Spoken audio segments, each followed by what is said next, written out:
Assalamu alaikum everyone, this is Saqib Mahmood from Car Theory BD. Today I have got the all new 2020 Yaris Cross with me.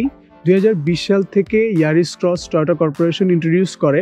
Yaris Cross এবং Corolla Cross কিন্তু একটি compact SUV কার। যারা একটা budget friendly SUV কারের feel নিতে চাচ্ছেন তারা কিন্তু চাইলেই একটি Yaris Cross দেখতে পারেন। এই Yaris Crossটার তিনটা প্যাকেজ হয়ে থাকে X, G এবং Z, যেটাকে বাংলাদেশে সবাই Z লেদার নামে চিনে থাকে। আপনারা Yaris Cross এর ডিজাইন ল্যাঙ্গুয়েজ থেকে বুঝতে পারছেন যে এটা একটা আরবান টাইপ কম্প্যাক্ট এসইউভি কার এবং এই গাড়িগুলো কিন্তু টয়োটা TNGA প্ল্যাটফর্মে মেক করেছে। That means Toyota new global architect platform. এই প্ল্যাটফর্মের যে গাড়িগুলো ওগুলো কিন্তু ফুয়েল এফিসিয়েন্সির দিক থেকে অনেক বেটার হয়। আপনারা এইটা 1.5 লিটার 3 সিলিন্ডার একটা ইঞ্জিন, অনেকে ভাবেন যে 3 সিলিন্ডার ইঞ্জিন হওয়ার কারণে হয়তো কিছু আপনারা ব্যাড এক্সপিরিয়েন্স পাবেন, বাট 3 সিলিন্ডার করা হয়েছে জাস্ট বিকজ অফ দ্যাট এটা যাতে ফুয়েলদের এফিসিয়েন্সির দিক থেকে আপনাকে আরো বেশি পুশ করতে পারে।